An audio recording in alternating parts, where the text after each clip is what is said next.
الحمد لله الواحد القهار العزيز الجبار مكور الليل والنهار يسبح له من في السماوات ومن في الأرض آناء الليل وأطراف النهار والصلاة والسلام على سيد الأبرار إمام الأخيار سيدنا محمد المصطفى المختار وعلى آله وأصحابه ومن تبعه بإحسان إلى دار القرار. أما بعد، فقال الله تعالى في القرآن الكريم: أعوذ بالله من الشيطان الرجيم، بسم الله الرحمن الرحيم.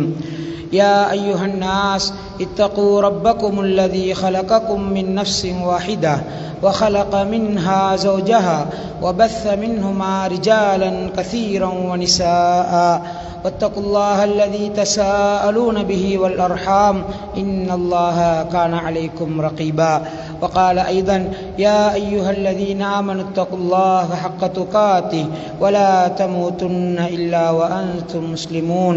وقال أيضا: يا أيها الذين آمنوا اتقوا الله وقولوا قولا سديدا يصلح لكم أعمالكم ويغفر لكم ذنوبكم ومن يطع الله ورسوله فقد فاز فوزا عظيما. فإن أصدق الحديث كتاب الله وخير الهدي هدي محمد صلى الله عليه وسلم وشر الأمور محدثاتها وكل محدثة بدعة وكل بدعة ضلالة وكل ضلالة في النار. வார்த்தைகளில் மிகவும் வாய்மை மிக்கது வல்லவன் அல்லாஹுடைய வார்த்தை அல் குர்ஆன் என்றும், வாழ்க்கை வழிமுறைகளிலே மிகவும் சிறந்த வாழ்க்கை வழிமுறை அண்ணல் நபி ஸல்லல்லாஹு அலைஹி வஸல்லம் அவர்கள் காட்டித்தந்த தூய இஸ்லாத்தின் வாழ்க்கை வழிமுறை என்றும், மார்க்க விடயங்களிலே மிகவும் மோசமானது மார்க்கத்தில் இல்லாததை மார்க்கமாக அதனுள் சேர்ப்பது என்றும், எவையெல்லாம் அப்படி புதிதாக மார்க்கமாக சேர்க்கப்படுமோ அவை அனைத்தும் பித்அத்துகள், வழிகேடுகள். யார் அவற்றை மார்க்கமென செய்வார்களோ அவர்களை அந்த பித்அத்துகள் நாளை மறுமையிலே நரகத்தின் பால் அழைத்து செல்லும் என்று அண்ணல் நபி ஸல்லல்லாஹு அலைஹி வஸல்லம் அவர்கள் தமது உரைகளின் ஆரம்பங்களிலே கூறக்கூடிய மார்க்கத்தின் அடிப்படையை உங்களுக்கும் ஞாபகித்தவனாக இந்த ஹுத்பா பிரசங்கத்தை ஆரம்பம் செய்கிறேன். அன்பார்ந்த இஸ்லாமிய சகோதரர்களே, பொதுவாக நாங்கள் என்னென்ன காலம் எங்களை நோக்கி வருகிறதோ அந்த காலம் சம்பந்தமான இஸ்லாமிய வழிகாட்டல்களை, இஸ்லாத்தின் போதனைகளை படிப்பது வழக்கம். அந்த அடிப்படையிலே கடந்த சில மாதங்களுக்கு முன்னால் ரமலான் சம்பந்தமான விடயங்களை நாங்கள் படித்திருப்போம், கேட்டிருப்போம். அதே போல இன்னும் சில நாட்களில் ஒரு மகத்தான மாதம், மகத்தான நாட்கள் எங்களை வந்து அடையவிருக்கிற காரணத்தினால் அந்த துல்ஹிஜ்ஜா சம்பந்தமாக, ஹஜ்ஜி சம்பந்தமாக சில விடயங்களை நாங்கள் படிக்க வேண்டிய, இஸ்லாம் ஹஜ்ஜி பற்றி என்ன சொல்கிறது, இஸ்லாத்துடைய ஹஜ்ஜி பற்றிய பார்வை என்ன, இஸ்லாம் ஹஜ்ஜை கடமையாக்கியதன் பின்னணியில் இருக்கக்கூடிய தத்துவம் என்ன, இந்த மனித குலத்திற்கு ஹஜ் என்ற ஒரு அமல் தேவையா என்று ஒரு முஸ்லிம் படிக்க வேண்டிய, அறிந்து வைத்திருக்க வேண்டிய, அதாவது ஒரு முஸ்லிமாக பிறந்தவனுக்கு அல்லாஹ் தஆலா அதை கடமையாக்கி விட்டான், அவன் எந்த கேள்வியும் கேட்காமல் பின்பற்ற வேண்டும் தான். ஆனாலும் அதற்கான நியாயங்களை, அதற்கான அறிவு பின்னணியை புரிந்து வைத்திருக்க வேண்டியது ஒரு முஸ்லிமுடைய கடமையாக இருக்கிறது. அந்த அடிப்படையிலே அன்பார்ந்த இஸ்லாமிய சகோதரர்களே, ஹஜ் ஒரு அதிசய அமல் என்ற தலைப்பிலே ஒரு சில விடயங்களை, ஹஜ்ஜி பற்றி நாங்கள் வளமையாக கேட்கிற செய்திகளை தாண்டி ஒரு சில விஷயங்களை நுணுக்கமாக பார்க்கிற பொழுது ஹஜ்ஜி சம்பந்தமாக நாங்கள் படிக்க வேண்டிய விஷயங்கள் என்ன என்று சில விடயங்களை உங்களோடு பேசுவதுதான் இந்த ஹுத்பாவுடைய நோக்கமாக இருக்கிறது. சில பொருட்கள் இருக்கும், அது மகத்தான பொருளாக இருக்கும், ஒரு அதிசயமான பொருளாக இருக்கும். ஆனால் அது எங்களோடு அதிகம் இருக்கிற காரணத்தினால் அதனுடைய அதிசயம் விளங்காது, அதனுடைய பெருமதி விளங்காது. சில நேரம் எங்களுடைய உடல் உறுப்புகள் இருக்கின்றன, பிறந்ததிலிருந்து எங்களோடு இருக்கிற காரணத்தினால் அதனுடைய நன்மைகள் எங்களுக்கு தெரியாது. ஏதாவது ஒரு நோய் வந்து அதிலே ஒரு பிரச்சனை வருகிற பொழுது வைத்தியர் அந்த உறுப்பின் முக்கியத்துவத்தை பற்றி சொல்லுகிற பொழுதுதான் நாங்கள் தலைக்கு மேல் கை வைத்து யோசிப்போம், அட எவ்வளவு பெருமதியான ஒரு விஷயம், இவ்வளவு காலம் இலவசமாக என்னிடம் இருந்திருக்கிறது, நான் கவனிக்காமல் செல்லாமல் இருந்திருக்கிறேன் என்று. அதுபோல நாங்கள் பரம்பரையாக வருடா வருடம் ஹஜ்ஜி வந்தால் ஹஜ்ஜி என்று கேள்விப்பட்டிருக்கிறோம். ஆனால் ஹஜ்ஜி சம்பந்தமான குர்ஆனிய வசனங்களை, ஹஜ்ஜி சம்பந்தமான ஹதீசுகளை திரட்டி அந்த ஹஜ்ஜிக்கு பின்னால் இருக்கிற யதார்த்தமான இஸ்லாத்தின் நோக்கம் என்ன, அல்லாஹ் தஆலா இந்த ஹஜ்ஜை கடமையாக்கியதன் மூலமாக இந்த சமூகத்திற்கு சொல்ல வருகிற செய்தி என்ன என்று படிக்க வேண்டிய கடமைப்பாடு எங்களுக்கு இருக்கிறது. அன்பார்ந்த இஸ்லாமிய சகோதரர்களே, அந்த அடிப்படையிலே ஹஜ்ஜை நாங்கள் எடுத்து பார்ப்போமாக இருந்தால், ஹஜ்ஜுடைய விஷயங்களை, ஹஜ் ஒரு அதிசய அமல் என்ற அடிப்படையிலே பார்க்கிற பொழுது அதிசயத்தை இரண்டு வகையான நோக்கத்திலே நாங்கள் புரிந்து கொள்ள முடியும். ஒன்று, இப்ராஹிம் அலைஹிஸ்ஸலாம் என்கிற பெயர் ஹஜ்ஜில் இருந்து பிரித்தெடுக்க முடியாத பெயராக இருக்கிறது. அப்படி என்றால் அதிசயம் இப்ராஹிம் அலைஹிஸ்ஸலாத்தோடு சம்பந்தப்பட்ட அதிசயங்கள் இருக்கின்றன. அதனை சென்ற வார ஹுத்பாவிலும் நீங்கள் கேட்டீர்கள். அதே போல அடிக்கடி ஹஜ் என்று வந்துவிட்டால் இப்ராஹிம் அலைஹிஸ்ஸலாத்தோடு சம்பந்தப்பட்ட விஷயங்களை பார்க்கிறோம். பாலைவனத்திலே ஜம்சம் வந்த அதிசயமாக இருக்கலாம், அல்லது எத்தனையோ காலங்கள் ஏங்கி அல்லாஹ்விடம் துஆ கேட்டு ஒரு பெரிய வயது முதிர்ந்த பிறகு கிடைத்த தன் அன்பு மகனை அறுத்து பலியிடுவதற்கு அவர்கள் விளைந்த அந்த ஈமானின் அதிசயமாக இருக்கலாம், அல்லது அந்த பெரிய பாலைவன பூமியிலே மகனையும் தாயையும் விட்டு வருகிற பொழுது அந்த ஈமானியம் நிறைந்த அந்த தாய் அல்லாஹ்வுடைய கட்டளையா என்று கேட்டுவிட்டு அல்லாஹ் அப்படி என்றால் வீணாக்க மாட்டான் என்று சொன்ன அந்த அதிசயமாக இருக்கலாம். இப்படி இப்ராஹிம் அலைஹிஸ்ஸலாத்தோடு வாழ்வோடு சம்பந்தப்பட்ட அதிசயங்கள் ஏராளம் இருக்கின்றன. இதனை நாங்கள் அறிந்து வைத்திருக்கிறோம். அந்த செய்திகளை நான் உங்களோடு பேசுவதற்கு இன்று வரவில்லை. நான் பேசப் போகிற செய்தி என்னவென்றால், ஹஜ் என்கிற ஒரு அமல் இருக்கிறது. ஒரு பொருளாதாரம் படைத்த ஒரு மனிதன் இருக்கிறார், அவருக்கு ஹஜ் கடமையாகிறது. இப்பொழுது தன்னுடைய பொருளாதாரத்தில் இருந்து அவர் செலவழித்து மக்காவுக்கு சென்று அங்கே சில வழிபாடுகளை செய்துவிட்டு வருகிறார். இது அவர் செய்ய வேண்டிய கடமை. இதை தாண்டி அதற்குள் இருக்கிற பிலோசபி என்ன, அதற்குள் இருக்கிற தத்துவம் என்ன என்பது சம்பந்தமான ஒரு சில விடயங்களைத்தான் உங்களோடு பேசுவதற்கு நான் விளைகிறேன். அன்பார்ந்த இஸ்லாமிய சகோதரர்களே, முதலாவது ஹஜ்ஜுடைய டெஸ்டினேஷன், ஹஜ்ஜிக்கு நாங்கள் செல்கிற இடமே ஒரு அதிசயமாக இருக்கிறது. ஏனென்று சொன்னால், நீங்கள் ஹஜ்ஜை பாருங்கள். இப்பொழுது எங்களுக்கு வேண்டுமானால் சாதாரண ஒரு பயணத்தின் மூலமாக செல்லக்கூடிய இடமாக இருக்கிறது.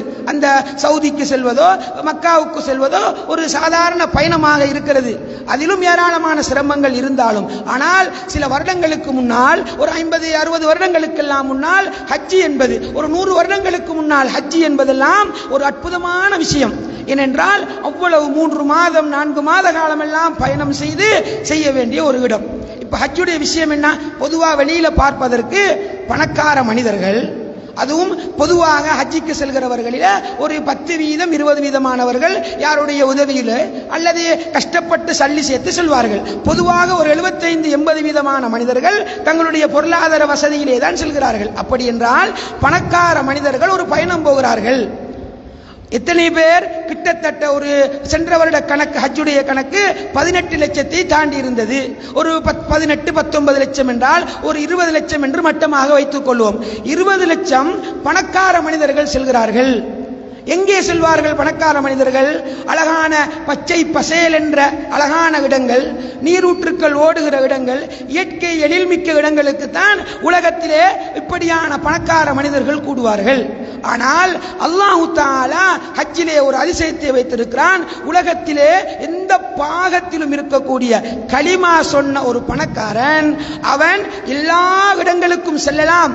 ஆனால் அல்லாஹ் சொன்னால் அவனுடைய சுகங்களை எல்லாம் தாண்டி 40 செல்சியஸுக்கு மேலே வெப்பம் அடிக்கிற, அன்று ரசூலுல்லாவுடைய காலத்தில் மட்டுமல்ல இன்றுமே பாலைவனம் என்று சொல்லப்படக்கூடிய, பச்சைக்கு மிகவும் கஷ்டமான, நீரூற்றுக்களுக்கு மிகவும் கஷ்டமான ஒரு பாலைவன பூமிக்கு இவனை வரச் சொல்லி அங்கே வர செல்கிறான் என்றால், உலகத்தில் நினைத்து பாருங்கள், 20 லட்சம் பணக்காரர்கள் சேர்ந்து ஒரு பாலைவன பூமிக்கு ஒரு வைபவத்திற்காக, ஒரு நிகழ்ச்சிக்காக செல்வார்களா என்றால் செல்ல மாட்டார்கள். ஆனால் கலிமா சொன்னவர்கள் அல்லாஹ்வுக்காக செல்வார்கள். அங்கே அடிக்கிற இலங்கையிலே 36, 37 என்றால் நடுங்கினோம். எப்படி இந்த வெயிலை தாங்குவது என்று சொன்னோம். ஆனால் 15 லட்சம் 20 லட்சம் செலவழித்து 40 செல்சியஸை தாங்குவதற்காக செல்கிறார்கள் என்றால் அவர்களுடைய உடல் சுட்டாலும் அங்கே ஈமான் குளிர்ந்து கொண்டிருக்கிறது. அந்த ஈமானிய பலத்தின் காரணமாக அவர்கள் அங்கே செல்கிறார்கள். எனவே ஹஜ்ஜுடைய இடம் ஒரு அதிசயமாக இருக்கிறது. அந்த அமல் ஒரு வித்தியாசமான, நான் சொல்வது இஸ்லாத்தின் முஸ்லிம்களுடைய பார்வையில் அல்ல, உலகத்தில் இருக்கக்கூடிய ஒருவன் யோசிச்சால் அட 20 லட்சம் பேர் மொத்தம் 15-20 லட்சம் செலவழித்து இந்த பாலைவனத்துக்கு ஏன் செல்கிறான் என்றால் அங்கே அவன் உணர்ந்து கொள்வான் அதன் அதிசயத்தை. அதற்கு அடுத்ததாக பாருங்கள், ஹஜ்ஜுடைய அதிசயங்களிலே அடுத்தது ஆடை. ஹஜ்ஜுடைய ஆடையை எடுத்துக்கொண்டால் உலகத்திலே 20 லட்சம் பணக்காரர்கள் ஒரு வைபவத்துக்கு செல்வதாக இருந்தால் நான் யார் என்று காட்டுவதற்காக எத்தனை வகை வகையான ஆடைகளை அணிவார்கள், எத்தனை நிறமான ஆடைகளை அணிவார்கள், எவ்வளவு கலசான டிசைன்களிலே ஆடைகளை அணிவார்கள். ஆனால் அத்தனை பணக்காரர்களுக்கும் அந்த அவர்கள் விரும்பிய ஆடைகளை வாங்குவதற்கான வசதிகள் இருந்தும் ஒரு சாதாரண ஒரு கஃன் துணியை போன்ற ஒரு பக்கம் விளங்குகிற ஒரு வெள்ளை துணியோடு ஒருவன் 20 லட்சம் பணக்காரர்கள் ஒன்று கூடுகிற வரலாறு உலகத்தில் எங்காவது நடக்குமா? உலகத்திலே யாருக்காவது அப்படியான ஒரு வேலையை செய்ய முடியுமா? ஒரு 20 லட்சம் சல்லிக்கார மனிதர்களை எடுத்து ஒரு வெள்ளத்துண்டை சுத்திக்கிட்டு ஒரு 10 நாள் இருக்கணும் என்று சொன்னால் யாராவது வருவார்களா? ஆனால் அல்லாஹ் அந்த அதிசயத்தை இந்த உலகத்திலே நிகழ்த்தி காட்டிக் கொண்டிருக்கிறான். அல்லாஹ் அந்த அதிசயத்தை இந்த மண்ணிலே வருடா வருடம் நிகழ்த்தி காட்டிக் கொண்டிருக்கிறான். அதுதான் ஹஜ்ஜி தருகிற இரண்டாவது அதிசயமாக இருக்கிறது. அது மட்டுமல்ல, நாங்கள் ஒரு 20 லட்சம் பணக்காரர்களை சேர்த்துக் கொண்டு சரி வெள்ளை ஆடை அணிந்து விட்டார்கள், ஒவ்வொருவரும் என்ன ரகமாக என்ன டிசைனாக முடிவெட்டுவார்கள். எத்தனை வகையான முடிக்கோலங்களை நாங்கள் ஒரு சின்ன ஃபங்க்ஷனை எடுத்துக்கொண்டால் எத்தனை வகையான முடிவெட்டுகள். அத்தனை பணக்காரர்களும் எங்கிருந்தோ வந்த மனிதர்கள், வெள்ளையன் கருப்பன் எந்த பாகுபாடும் இல்லாமல் அதை சந்தோஷத்தோடு தன் முடியை வலித்துக் கொண்டு மொட்டை அடித்துக் கொண்டு ஒரு வைபவத்திலே 20 லட்சம் பணக்காரர்கள் சேருகிற அதிசயம் இந்த உலகத்திலே யாரால் சாத்தியப்படுத்த முடியும்? யாரால் நிகழ்த்தி காட்டப்பட முடியும்? லா இலாஹ இல்லல்லாஹ் என்ற கலிமாவுக்கு மட்டுமே அந்த சக்தி இருக்கிறது என்பதை மீண்டும் ஒருமுறை இந்த உலகத்திற்கு நிரூபித்து காட்டுகிற அதிசயம்தான் ஹஜ்ஜுடைய அந்த அமல்களுடைய அதிசயமாக இருக்கிறது. அது மட்டுமல்ல, அன்பார்ந்த இஸ்லாமிய சகோதரர்களே, நீங்கள் பாருங்கள், ஹஜ்ஜுடைய அமல்களை எடுத்து பார்ப்பீர்களாக இருந்தால் ஹஜ்ஜுடைய உலகத்திலே யாராலும் சாத்தியப்படுத்த முடியாது. ஹஜ்ஜுடைய அமல்களுக்கு செல்கிறார்கள், இந்த 20 லட்சம் பேர் செல்கிறார்கள். அங்கே சில நாட்கள் தரித்திருக்கிறார்கள். அங்கே அவர்கள் சாப்பிட வேண்டும், குடிக்க வேண்டும். உலகத்திலே ஒரு சின்ன ஃபங்க்ஷனாக இருந்தால், ஒரு 200-300 சல்லிக்காரர்கள் சேர்கிற ஃபங்க்ஷனாக இருந்தால் எத்தனை மதுக்கிண்ணங்கள் பரிமாறப்படும், எத்தனை நடனமாடும் பெண்கள் அங்கே இருப்பார்கள், எத்தனை ஹராமான அனாச்சாரமான ஆடைகள், அனாச்சாரமான தொடர்பாடல்கள், எத்தனை பிழையான கலாச்சாரத்துக்கு முரணான அனாச்சாரமான நிகழ்வுகள் எல்லாம் நடந்தேறும். ஆனால் இந்த இஸ்லாம் தனது சாதனையை, தனது அசாத்தியமான அந்த கலிமாவின் கொடியிலே இந்த சமூகத்தை ஒன்று திரட்ட முடியும் என்கிற அந்த யதார்த்தத்தை அல்லாஹ் தஆலா வருடா வருடம் நிரூபித்து காட்டுகிறான். அல்லாஹ் சொன்னால், அல்லாஹ் கட்டளையிட்டால் 20 லட்சம் பேர் அல்ல, எத்தனை லட்சம் பேராக இருந்தாலும் அவர்கள் வந்து அந்த வெயிலிலே 40 செல்சியஸ் டிகிரியிலே 40 செல்சியஸிலே அடிக்கக்கூடிய அந்த வெயிலிலே அவர்கள் நிற்பார்கள். அவர்களை குதூகலப்படுத்துவதற்காக மதுக்கிண்ணங்கள் தேவையில்லை, அவர்களை உற்சாகப்படுத்துவதற்கு நடனமாடும் பெண்கள் தேவையில்லை, அவர்களை குஷிப்படுத்துவதற்காக திரைசை பாடல்கள் தேவையில்லை. அவர்களுடைய வாயால் அங்கே அந்த இடம் முழுக்க அதிர்ந்து கொண்டிருக்கிற ஒரே சத்தம் லப்பைக் அல்லாஹும்ம லப்பைக் லா ஷரீக லக் இன்னல் ஹம்த வல் நிஅமத லக் லா ஷரீக லக் என்கிற அந்த மகத்தான ஒளி அங்கே இருக்கிற ஒரு பச்சை பிள்ளையின் வாயிலிருந்து, அங்கே இருக்கிற ஒரு நோயாளியின் வாயிலிருந்து, அங்கே இருக்கிற ஒரு வாலிபனின் வாயிலிருந்து, அங்கே இருக்கிற ஒரு சராசரி ஒரு இளம் வயதுடைய ஒரு மனிதனுடைய வாயிலிருந்து, அங்கிருக்கிற ஒரு முதியவனுடைய வாயிலிருந்து வந்து கொண்டிருக்கிறது. அந்த வெயிலை தாண்டி, அந்த வெயிலின் உஷ்ணத்தை தாண்டி அவர்களை குளிர வைத்துக் கொண்டிருக்கிறது அந்த லப்பைக். சந்தோஷம், யா அல்லாஹ், எத்தனை வருடமாக கண்ட கனவு இது. இந்த காபாவுக்கு முன்னால் உன்னை நான் பார்க்க வேண்டும் என்று ஆசைப்பட்டது. இந்த ஜம்சம் நீரூற்றுக்கு முன்னால் உன்னை நான் வந்து பார்க்க வேண்டும் என்று எத்தனை வருட கனவு. யா அல்லாஹ், இதோ வந்திருக்கிறேன், உனக்கு விடையளித்து விட்டேன், லப்பைக் யா அல்லாஹ் என்று சொல்கிற அந்த தருணம் இருக்கிறது.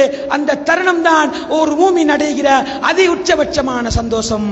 ஒரு அறிஞர் சொல்கிறார், ஒரு ஹஜ்ஜி பயணம் செய்கிற ஒரு மனிதர் அடைகிற அங்கே ஹஜ்ஜிக்கு சென்று அவர் அனுபவிக்கிற முதல் சொட்டு ஜம்சம் என்ன தெரியுமா?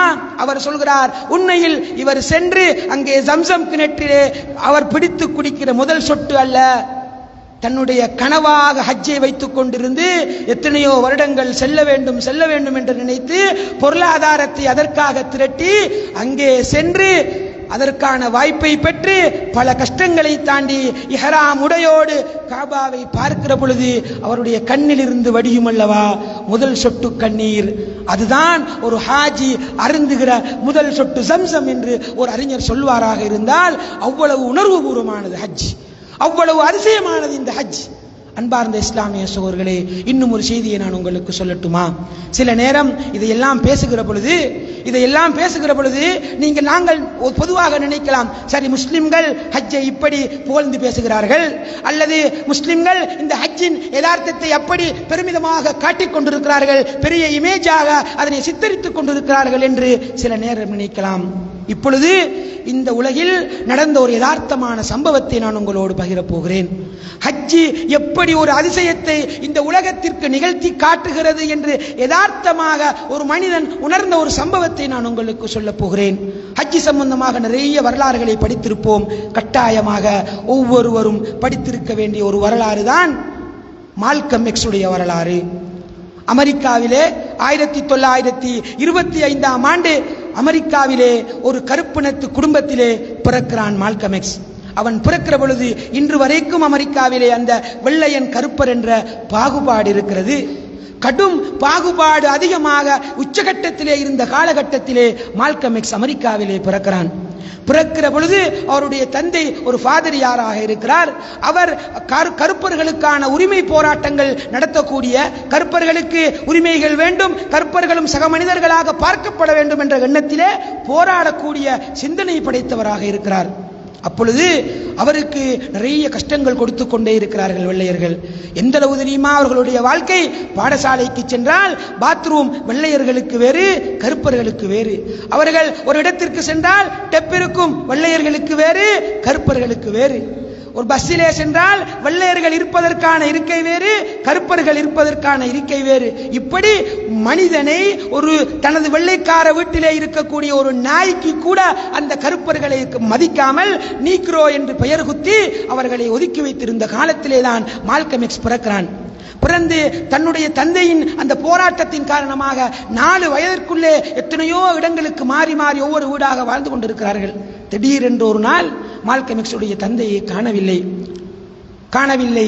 எங்கே சென்றார் என்று தேடி பார்த்தால் தகவல் வருகிறது, உங்கள் ஊரில் உள்ள ரயில் தண்டவாளத்திலே ஆக்சிடென்ட் ஆகி மரணித்து போயிருக்கிறார் உங்கள் தந்தை என்று உலகம் அறிவிக்கிறது. மால்கம் எக்ஸ் உடைய தந்தை, அதாவது அவருடைய பெயரை சொல்லி, மால்கம் எக்ஸ் அந்த நேரம் பிரபல்யமானவர் கிடையாது, தந்தையுடைய பெயரை சொல்லி இன்னார் ரயில் விபத்திலே இறந்தார் என்று. ஆனால் மால்கம் எக்ஸுக்கும் மால்கம் எக்ஸ் உடைய தாய்க்கும் தெரியும், இது இறப்பல்ல, கொலை என்று அவர்களுக்கு மட்டும்தான் தெரியும். வெள்ளையர்கள் அவர்களை கடத்தி சென்று, ஏனென்றால் ஏற்கனவே ஒரு தடவை இவர்களுடைய வீட்டுக்கு வெள்ளையர்கள் நெருப்பு வைத்திருக்கிறார்கள். அதிலிருந்து தப்பிய பிறகுதான் தந்தையை கடத்தி சென்று கொலை செய்கிறார்கள். சின்ன வயதில் இருந்தே கருப்பர்களுக்கு நடக்கிற அநியாயங்களை கட்டம் கட்டமாக அணுவாக அனுபவித்து வருகிறான். இப்பொழுது 6 வயதிலே தந்தை இறந்து போக தாயிடம் வளர்கிறான். தந்தைக்கு நடந்த அந்த கொடூரத்தை அடக்கி அந்த தாய் பொறுத்து கொண்டிருக்கிறார். சில காலங்களிலே அந்த தாய்க்கு மனநோய் பிடித்து விடுகிறது. ஒரு மனநோயாளியாக அந்த தாய் மாறிய பிறகு ஒரு மனநல காப்பகத்திற்கு அவள் சேர்க்கப்படுகிறாள். இப்பொழுது 6-7 பேரை கொண்ட அந்த மால்கம் எக்ஸ் உடைய குடும்பம் நடுத்தருவுக்கு வருகிறது. வளர்ப்பதற்கு யார் என்ற கேள்வியோடு அந்த குடும்பம் நடுத்தருவுக்கு வருகிற பொழுது ஒவ்வொரு வெள்ளைக்கார வீடுகளுக்கு வேலைக்காரர்களாக இந்த பிள்ளைகள் அனுப்பப்படுகிறார்கள். அங்கே மால்கம் எக்ஸை பொறுப்படுத்த ஒரு வெள்ளைக்காரர் வேலைகளை வாங்கிக் கொண்டு படிப்பதற்கு ஒரு பாடசாலைக்கு அனுப்புகிறார். மால்கம் எக்ஸ் ஆர்வமாக படிக்கலாம் என்று நினைக்கிற பொழுது ஒரு நாள் பாடத்திலே ஒரு வெள்ளைக்கார ஆசிரியர், இதெல்லாம் நான் கற்பனையாக சொல்லவில்லை, ஆதாரபூர்வமாக மால்கம் எக்ஸை பற்றி மால்கம் எக்ஸே எழுதிய நூலில் இருந்து, அதே போல மால்கம் எக்ஸ் பற்றி சொல்லப்பட்ட நூல்களில் இருந்து ஆதாரத்தோடு நான் சொல்கிற செய்திகள். மால்கம் எக்ஸிடம் கேள்வி கேட்கப்படுகிறது, நீ எதிர்காலத்தில் என்னவாக போகிறாய் என்று. நான் ஏன் இதனை டீட்டெயில்ஸாக சொல்லுகிறேன் என்றால் அதனுடைய அந்த பேக்ரவுண்ட் சரியாக தெரிந்தால்தான் ஹஜ்ஜுக்கும் அதற்குமான சம்பந்தத்தை நாங்கள் புரிந்து கொள்ள முடியும். அப்பொழுது கேட்கப்பட்ட கேள்விக்கு இவன் சொல்கிறான், நான் ஒரு லோயராக வழக்கறிஞராக வர ஆசைப்படுகிறேன் என்று சொன்ன பொழுது அந்த ஆசிரியர் அவனுடைய ஆசையை முளையிலே கிள்ளியெறிகிறார். சொல்கிறார், கருப்பர்கள் எல்லாம் இப்படி ஆசைப்படக்கூடாது, நீங்கள் தச்சர்களாகவோ சாதாரண தொழில் செய்கிறவர்களாகத்தான் இருக்க வேண்டும் என்று அவனுடைய லட்சியத்தை பிடுங்கி வீசுகிறார். அப்பொழுது அவனுடைய படிப்பு ஆசை இல்லாமல் போகிறது. இப்படி ஒவ்வொரு சந்தர்ப்பங்களாக பாடசாலையில் நடைபெறுகிற கொடூரங்களை பார்த்து பார்த்து இருந்துவிட்டு ஒரு 6-7ஆம் வகுப்போடு கல்விக்கு முற்றுப்புள்ளி வைத்து பாடசாலையின் கதவை மூடிவிட்டு பாவத்தின் கதவை திறக்கிறான் மால்கம் எக்ஸ். 14-15 வயதில் ஆரம்பிக்கிறான் பாவம் செய்ய. அவன் பசிக்காக வேண்டி, அவனுடைய பசி, அவனுடைய குடும்பம் தாயும் இல்லை தந்தையும் இல்லாத நிலைமை, அவனுடைய பசி அவனுடைய ஒழுக்கத்தை தின்றுவிட்டது. அவனுக்கு இப்பொழுது பசிதான் தேவை, ஒழுக்கம் தேவையில்லை. வீதியிலே செருப்பு தைக்கிற தொழில் செய்கிறான். வீதியில் இருந்து அவனுடைய அந்த அனாச்சாரங்களை பழகுகிறான். பாவங்களின் கதவுகளை திறந்து கொள்கிறான். எல்லா பாவங்களையும் செய்கிறான். 20 வயதிற்குள்ளாக அவனுக்கு இல்லாத பெண் தொடர்பு இல்லை. வெள்ளை கருப்பு என்று எல்லா பெண்மணிகளோடும் விபச்சாரம். அதே போல மிகப்பெரிய மது பாவனைகளுக்கு, ட்ரக்ஸ் அடிக்ஷனுக்கு ஆளாகிறான். எல்லா மதுகளையும் எல்லா போதை வஸ்துக்களுக்கும் அடிமையாகிறான். களவெடுக்கிறான், ஏமாற்ற. இப்படி எல்லா பாவங்களையும் செய்து ஒரு கட்டத்திலே 20 வயதுக்கு முன்னாலே அந்த ஏரியாவிலே ட்ரெயினிலே உணவு சப்ளை பண்ணுகிற ஒரு வேலை கிடைக்கிறது. உணவென்ற பெயரிலே ட்ரக்ஸை சப்ளை பண்ணுகிறான். ரெட் என்று அவனுக்கு தனி பெயர் வருகிற அளவுக்கு ஒரு ட்ரக் வியாபாரத்திலே பெரிய மனிதனாக மாறுகிறான் மால்கம் எக்ஸ். அதற்கு பிறகு 20 வயதிலே பேராசை பிடித்து அதிகமாக களவெடுக்க ஆரம்பிக்கிறான். நிறைய அவனை பற்றி முறைப்பாடுகள் போலீசுக்கு வந்து கொண்டிருக்கிறது. போலீஸ் தேடிக்கொண்டிருக்கிறார்கள். ஒரு நாள் அவன் களவெடுத்து விட்டு விற்பதற்காக ஒரு பொருளை கடைக்கு சென்ற பொழுது அங்கே கையும் களவுமாக போலீசாரினால் பிடிக்கப்படுகிறான். பிடிக்கப்பட்டு சிறைச்சாலைக்கு மால்கம் எக்ஸ் சென்று விடுகிறான். அன்பார்ந்த இஸ்லாமிய சகோதரர்களே, சிறைச்சாலை அவனுடைய வாழ்க்கையை மாற்றியது. சில காலம் அது டீடைல்ஸாக சொல்வதாக இருந்தால் நேரம் எடுக்கும், நான் சுருக்கமாக சொல்கிறேன். சிறைச்சாலைக்கு சென்று சில காலம் இதே பாவத்தோடு இருந்தவன், அதற்கு பிறகு ஒரு தகவல் கிடைக்கிறது. நேஷன் ஆஃப் இஸ்லாம் என்கிற ஒரு அமைப்பு அமெரிக்காவிலே இருக்கிறதாம். அது இஸ்லாம் என்ற ஒரு சித்தாந்தத்தை சொல்லிக் கொண்டிருக்கிறதாம். எலிஜா முகமது என்கிறவர் அதற்கு பொறுப்பாளியாக இருக்கிறாராம். அவர்கள் சொல்வது சகோதரத்துவத்தை சொல்கிறார்களாம். கருப்பு வெள்ளை என்ற வேறுபாடு இருக்கக்கூடாது என்று சொல்கிறார்களாம். கருப்பர்களையும் தனி மனிதர்களாக அவர்களுக்கு மனித உரிமைகளை வழங்க வேண்டும் என்று சொல்கிறார்களாம் என்ற சிந்தனையை அவன் பெறுகிறான். அத்தோடு அவரை எப்படி அணுகுவது என்று பார்த்தால் அவருக்கு கடித தொடர்புகளை எடுக்க வேண்டும். இப்பொழுது அவனால் எழுத தெரியாது, ஒழுங்காக வாசிக்க தெரியாது. அங்கே லைப்ரரியை பயன்படுத்த ஆரம்பிக்கிறான். இரவு பகலாக படிக்கிறான். கருப்பர்கள் எப்படி அடிமையானார்கள், எப்படி ஆப்பிரிக்காவில் இருந்த கருப்பர்கள் அமெரிக்காவுக்கு கொண்டு வரப்பட்டார்கள், இப்படி வரலாறாக படிக்க படிக்க மால்கம் எக்ஸ் என் வாழ்க்கை என்ற ஒரு 700 பக்க நூல் இருக்கிறது. வாசித்து பாருங்கள். வரிக்கு வரி அவனை மாற்றிய அந்த சம்பவங்களை மிக ரத்தின சுருக்கமாக மிக அழகாக சொல்லிக்கொண்டே செல்கிறான். இரவு முழுக்க இரவு 1 மணி 2 மணி 3 வரை வரைக்கும் புத்தகங்களுக்கு பின்னாலே திரிந்து வாசித்து அவனுடைய வாழ்க்கை மாறுகிறது. 10 வருடம் சிறை வாழ்க்கை. இப்பொழுது அந்த நேஷன் ஆஃப் இஸ்லாம் என்ற அமைப்பிலே பிரதிநிதியாக சேர்ந்து அடிக்கடி கடித தொடர்போடு இருக்கிறவன் கடைசியாக மனு கொடுக்கிறான். நான் திருந்து விட்டேன், என்னை வெளியே விடுங்கள் என்று மனு கொடுத்த பொழுது அதனை பரிசீலித்து விட்டு அந்த சிறையில் இருந்து அவனுக்கு விடுதலை கிடைக்கிறது. 30 வயதிலே வெளியில் வந்து கடுமையான பிரச்சாரத்தை செய்கிறான். வருகிறான். அப்பொழுது அவனுடைய சித்தாந்தம் என்னவென்றால், வெள்ளையர்கள் சரியில்லை என்ற பொதுவான சித்தாந்தத்திலே, கருப்பர்களுக்கு மனித உரிமை வேண்டும் என்ற சித்தாந்தத்திலே கடுமையான பிரச்சாரம் செய்து கொண்டே சில காலம் சென்று கொண்டிருக்கிறது. அப்படி சென்று கொண்டிருக்கிற பொழுது, இது டீட்டெயில்ஸாக சொல்வதாக இருந்தால் நேரம் போகும். கடைசி கட்டமாக எலிஜா முகமதுக்கும் இவருக்கும் இடையிலே ஒரு கருத்து முரண்பாடு, ஒரு சின்ன சிக்கல் வருகிறது தலைவரோடு. அதற்கு பின்னால் அவரிடமிருந்து விலகுவதற்காக வேண்டி நான் கொஞ்சம் விலகி இருக்க வேண்டும் என்று நினைக்கிற பொழுதுதான் அவனுக்கு அவனுடைய சகோதரி பணம் கொடுத்து நீ ஹஜ்ஜிக்கு சென்றுவா என்று சல்லியை கொடுத்து ஹஜ்ஜிக்கு தயாராகிறார். இப்பொழுதுதான் நான் சொல்ல வேண்டிய பகுதிக்கு வருகிறேன். இவ்வளவு விஷயங்களையும் விளங்கினால்தான் அந்த ஹஜ்ஜுடைய அந்த மால்கம் எக்ஸுடைய சம்பவத்தை தத்ரூபமாக உயிரோட்டமாக புரிந்து கொள்ள முடியும். ஹஜ்ஜிக்கு கிளம்பியவன் ஹஜ்ஜிக்கு வருகிறான். வந்து முதலாவது எகிப்திலே இறங்கி அதுக்கு பிறகு ஒவ்வொரு சில பயணங்கள் ஒவ்வொரு இடத்திலே வந்து பார்க்கிறான். அவனுக்கு மெய்சிலிர்த்து போகிறது. அப்படி ஒவ்வொரு கட்டம் கட்டமாக வந்து ஹஜ்ஜிக்கு வந்து அந்த லட்சோப மக்கள் ஒன்றாக நின்று ஹஜ்ஜி செய்வதை பார்த்துவிட்டு மால்கம் எக்ஸ் மலைத்து போகிறான். அந்த ஹஜ்ஜை முடித்து விட்டு தனது மனைவிக்கு எழுதிய கடிதத்தை நீங்கள் வாசித்து பாருங்கள், மெய்சிலிர்த்து போவீர்கள். இந்த இஸ்லாம் எவ்வளவு மகத்துவமானது என்பதை புரிந்து கொள்வீர்கள். அன்பார்ந்த இஸ்லாமிய சகோதரர்களே, அந்த மனைவிக்கு எழுதுகிறான், மனைவியே, இந்த வசனங்களை நான் எழுதுகிற பொழுது நான் சுயபுத்தியோடு தான் எழுதினேனா என்று நீ நினைப்பாய். இந்த மக்காவை வந்து, இந்த அரபி மக்களை வந்து நான் பார்த்த பிறகு ஏதோ என்னை மந்திரித்து விட்டதை போல இருக்கிறது. மூச்சு பேச்சு இல்லாமல் இருந்து கொண்டிருக்கிறேன். உலகத்தில் இப்படி ஒரு அன்பை, இப்படி ஒரு பாசத்தை காட்டுகிற ஒரு சமூகம் உலகத்திலே இருக்கிறதா என்று நம்ப முடியாமல் இருக்கிறது. உலகத்தில் இருக்கிற அத்தனை நிற மனிதர்களும், வெள்ளையன் வந்திருக்கிறான், கருப்பன் வந்திருக்கிறான், உதடு பெருத்த ஆப்பிரிக்கக்காரன் வந்திருக்கிறான், முடி சுருண்ட ஏதோ எங்கிருந்தோ வந்த ஒரு ஆப்பிரிக்கக்காரன் வந்திருக்கிறான். இப்படி உலகத்தின் என்ன வர்ணங்களில், என்ன குறைகளில், கட்டையன், நெட்டையன், அந்த அடையாளம், இந்த அடையாளம் என்று உலகத்தின் எல்லா குறைகளும் உள்ள மனிதன் வந்து அந்த கஅபாவுக்கு முன்னால் நின்று அல்லாஹ் கலிமா லா இலாஹ இல்லல்லாஹ் என்பதன் கீழால் கட்டி அணைத்துக் கொள்கிறான். கைக்கு முசாபகா தருகிறான். எனக்கு பயமாக இருக்கிறது. எங்கள் அமெரிக்காவில் இருக்கிற வெள்ளையனை விட அதிகம் வெள்ளையானவன். நாங்கள் அமெரிக்காவில் இருந்தால் ஓடி இருப்போம். அவன் தேடி வந்து கைலாக செய்கிறான். என்னை அணைத்துக் கொள்கிறான்.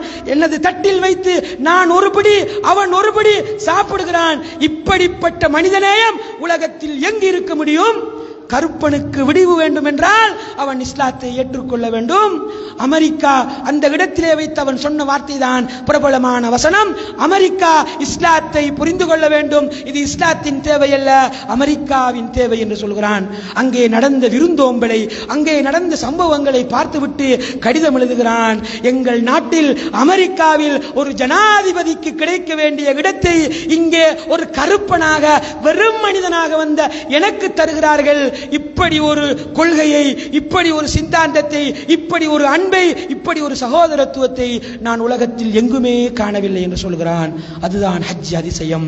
எங்களுக்கு பரம்பரையாக சொல்லப்பட்ட செய்திகளின் காரணமாக ஹஜ்ஜுடைய மகத்துவம் விளங்காமல் இருக்கிறது. ஹஜ் ஒரு அதிசயம். அந்த ஆப்பிரிக்கனின் பார்வையில், ஒடுக்கப்பட்ட மனிதனின் பார்வையில் ஹஜ் மகத்தான அதிசயம். அன்பார்ந்த இஸ்லாமிய சகோதரர்களே, அவர் சொல்லுகிற அந்த வசனங்களை வாசித்தால் கண்ணீர் வராமல் இருக்காது. அவ்வளவு உணர்வுபூர்வமாக அந்த ஹஜ்ஜை அவர் உள்வாங்கினார். அதற்கு பிறகு அவரால் இருக்க முடியவில்லை. ஆனால் ஏற்கனவே அமெரிக்காவில் இருந்த கொள்கை என்னவென்றால் வெள்ளையர்களே வேண்டாம் என்று. ஆனால் இங்கே வந்த பிறகுதான் நினைத்தார், கருப்பர்களை புறக்கணிக்கிற வெள்ளையர்கள் மட்டுமே தவறானவர்கள், வெள்ளையர்கள் எல்லாம் தவறானவர்கள் இல்லை என்ற கொள்கையை எடுத்துக்கொண்டு அமெரிக்காவுக்கு செல்கிறார். இந்த உலகத்திற்கு மாபெரும் செய்தியை ஹஜ்ஜில் இருந்து அள்ளிக்கொண்டு இந்த உலகம் கட்டாயமாக இந்த சகோதரத்துவத்தை எடுத்துக்கொண்டே செல்ல வேண்டும் என்று. அப்பொழுது ஒரு ஊடகவியலாளர் அவரை நிறுத்தி ஒரு பேட்டி கேட்கிறார். என்ன தெரியுமா, நீங்கள் ஹஜ்ஜிக்கு வந்தீர்கள், ஒரு ஸ்டேட் கெஸ்ட் என்று சொல்லப்படக்கூடிய அளவுக்கு நாட்டின் பிரதம அதிதியாக வைத்து உங்களை கவனித்தார்கள். இந்த பயணத்திலே நீங்கள் அடைந்த அதி உச்சபட்ச திருப்தி என்ன? இந்த பயணத்தின் டேக்அவே என்ன? எதை எடுத்துக்கொண்டு இந்த பயணத்திலே நீங்கள் செல்கிறீர்கள் என்று கேட்ட பொழுது அவருக்கு நிறைய அழகழகான உணவுகள் கொடுக்கப்பட்டன. அழகழகான அறைகளிலே தங்கினார். அழகழகான பயணங்கள் எல்லாம் சென்றார். அதையெல்லாம் அவர் சொல்லவில்லை. ஒற்றை வார்த்தையில் சொன்னார், இந்த மொத்த பயணத்தில் நான் அடைந்த திருப்தி சகோதரத்துவம். ஒருவனை ஒருவன் கை கொடுத்து பார்க்கிற, ஒருவனை ஒருவன் எந்த நிறபேதமும் இல்லாமல், எந்த மனிதன் என்ற ஒரே காரணத்திற்காக அவனுக்கு முசாபஹா செய்கிற, அவனுக்கு முஆனகா செய்கிற, அவனோடு சேர்ந்து சாப்பிடுகிற, அவனோடு சேர்ந்து தொழுகிற, அவனோடு சேர்ந்து நீர் குடிக்கிற ஒரு மனிதத்துவத்தை நான் இங்கே சகோதரத்துவத்தை தான் இந்த உலகத்தின் மாபெரும் செய்தியாக எடுத்துக்கொண்டு போகிறேன் என்று சென்றவன் செல்கிற வழி எங்கும் கடுமையான பிரச்சாரம் செய்கிறான். அமெரிக்காவுக்கு சென்று பட்டி தொட்டி எங்குமே பேசுகிறான். இந்த இஸ்லாம் எல்லார் வீடுகளுக்கும் வர வேண்டும், இந்த சகோதரத்துவம் எல்லாருக்கும் வர வேண்டும் என்று இப்பொழுது எதிர்ப்பு அதிகமாகிறது. ஒரு புறம் அரசாங்கத்தின் எதிர்ப்பு, இன்னொரு புறம் இவர் பிரிந்து வந்த நேஷன் ஆஃப் இஸ்லாம் என்கிற அமைப்பின் எதிர்ப்பு, கடுமையான எதிர்ப்புக்கு உள்ளாகி கொண்டே இருக்கிறார். வீதியில் பப்ளிக்காக கடும் பிரச்சாரம் செய்து கொண்டே இருக்கிறார். அமெரிக்காவுக்கு இஸ்லாம் வேண்டும், கருப்பர்களுக்கு தீர்வு வேண்டும் என்றால் அது இஸ்லாத்தின் மட்டும்தான் முடியும் என்று பேச பேச அவருக்கு அதாவது தகவல் வருகிறது, உங்களை கொலை செய்வதற்காக திட்டமிடுகிறார்கள் என்ற தகவல் வருகிறது.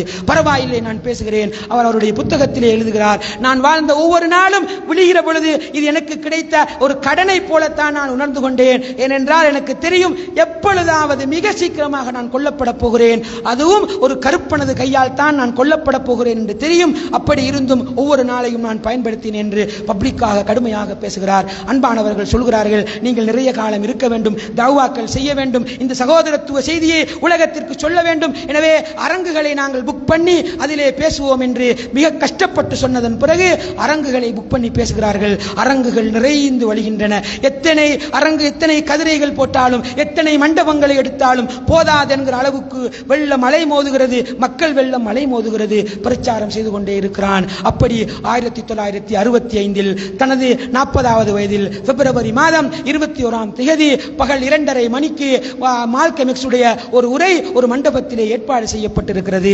இவருடைய காவலாளிகள் வளமையாக எல்லோரையும் செக் பண்ணி உள்ளே எடுப்பார்கள். ஆனால் அன்று காவலாளிகள் வருவதற்கு முன்னால் அரசாங்க உத்தியோகத்தர்கள் வந்து நாங்கள் செக் பண்ணி விட்டோம், நீங்கள் செக் பண்ண தேவையில்லை என்று சொல்லி சில மனிதர்களை முன்னால் அனுப்பியிருந்தார்கள். இவர்களுக்கு சந்தேகம் வந்தது.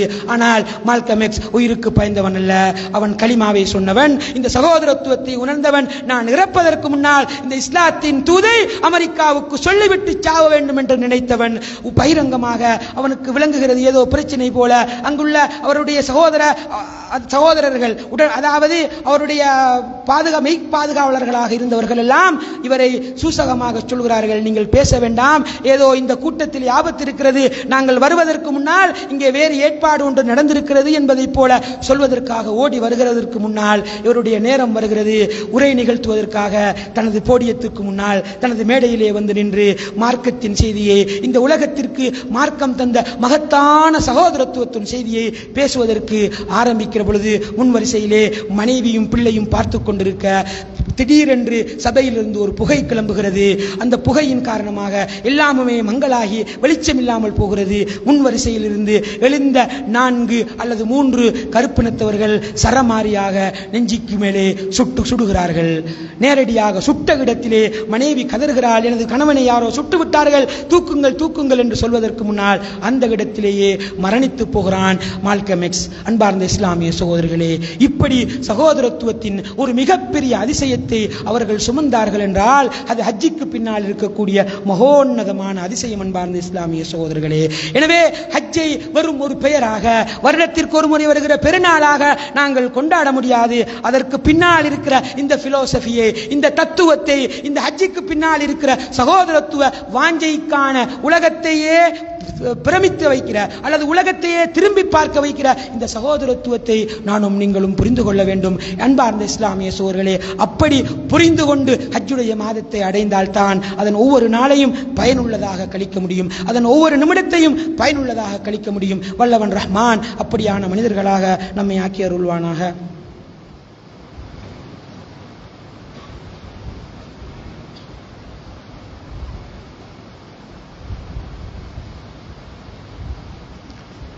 அல்ஹம்துலில்லாஹ், ஸலாத்து வஸ்ஸலாமு அலா ரசூலில்லாஹ் முஹம்மது இப்னு அப்துல்லாஹ் வ அலா ஆலிஹி வ அஸ்ஹாபிஹி வ மன் தபிஅஹு பி இஹ்சான் இலா யௌமித்தீன். அம்மா பஅத். அன்பார்ந்த இஸ்லாமிய சகோதரர்களே, இவ்வளவு நேரமாக நாங்கள் ஹஜ் என்பது வளமையாக பாரம்பரிய ரீதியாக எங்களுடைய காதுகளுக்கு வந்து போகிற சொல்லை தாண்டி ஒரு அற்புதமான மிகப்பெரிய யதார்த்தத்தை, மிகப்பெரிய தத்துவத்தை சுமந்திருக்கிற ஒரு சொல் என்ற விஷயங்களையும், ஹஜ்ஜுடைய அமல்கள் எப்படி அதிசயமாக இருக்கின்றன என்பதையும், ஹஜ் என்ற அந்த வணக்கத்தின் பின்னணியில் இருக்கிற சகோதரத்துவம் எவ்வளவு மகத்துவமான ஒரு சிந்தனையை நமக்கு சொல்கிறது என்பதையும் நாங்கள் பல உதாரணங்களின் மூலமாக படித்தோம்.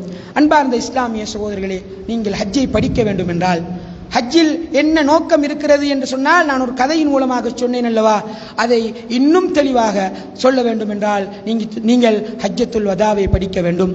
அல்லாஹ்வுடைய தூதர் ஸல்லல்லாஹு அலைஹி வஸல்லம் அவர்கள் கஷ்டப்பட்டு ஹிஜ்ரத் செய்து, இரத்தம் சிந்தி, யுத்தம் செய்து, தன் சொந்தங்களை எல்லாம் கண் முன்னால் இழந்து, தனது சொந்த ஊரை அழகான அன்பான தனது தாய் மண்ணை விட்டு ஹிஜ்ரத் சென்று பல கஷ்டங்களுக்கு பிறகு இந்த உம்மத்தை உருவாக்கிவிட்டு தனது கடைசி பேருரையிலே இந்த மக்களுக்கு சொன்ன செய்திகளை நாங்கள் படித்தால் தான் ரசூலுல்லாஹ் கடைசி ஹஜ்ஜிலே அந்த அரபாத் பெருவெளியிலே தனக்கு சத்தம் போட்டு சொல்வதற்காக ஒரு சத்தமிட்டு பேசுகிற ஒரு சஹாபியை பக்கத்தில் வைத்துக் கொண்டு சொன்ன செய்தியை நீங்கள் படிக்க வேண்டும். அது தனி ஹுத்துபாவாக பேசப்பட வேண்டிய செய்தி. ஹஜ்ஜுடைய காலம் இன்னும் இருக்கிறது என்ற காரணத்தினால் இன்ஷா அல்லாஹ் அது இன்னொரு ஹுத்துபாவாக நீங்கள் வரக்கூடிய உலமாக்களிடம் சொல்லி அதனை நீங்கள் படிப்பீர்களாக இருந்தால் ஹஜ்ஜுடைய முழுமையான பாடத்தை படித்த மனிதர்களாக நாங்கள் ஆக முடியும். அதன் சுருக்கத்தை மட்டும் ரசூல் ஸல்லல்லாஹு அலைஹி வஸல்லம் அவர்கள் இந்த உம்மத்தை 23 வருடமாக கஷ்டப்பட்டு பல யுத்தங்களும் இரத்தங்களும் சிந்தி உருவாக்கிய அந்த சமூகத்தின் சாரம் எப்படி இருக்க வேண்டும் என்று சொன்னதுதான் ஹஜ்ஜத்துல் வதா.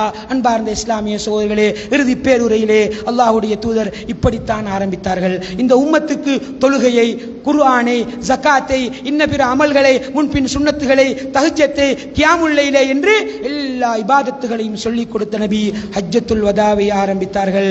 மக்களே, நான் சொல்வதை கேளுங்கள். சில நேரம் அடுத்த வருடம் இந்த இடத்தில் நின்று சொல்வதற்கு நான் இருக்க மாட்டேன் என்று சொல்லிவிட்டு முதலாவது ஆரம்பித்தது உங்களுடைய இரத்தம், உங்களுடைய மானம், உங்களுடைய பொருளாதாரம் அடுத்தவனுடையது ஹராம்.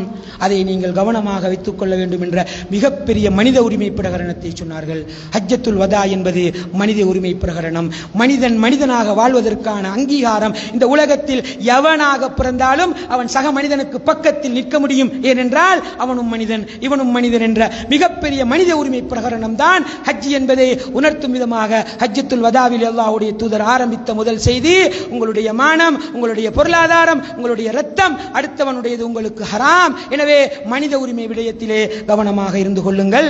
அதே போல இந்த மேற்கத்திய உலகங்கள் எல்லாம் இன்று வரைக்கும் பெண்களை அடிமைகளாக இஸ்லாம் வைத்திருக்கிறது என்று பேசுகிறவர்களுக்கு ஹஜ்ஜி மிகப்பெரிய பதிலடி.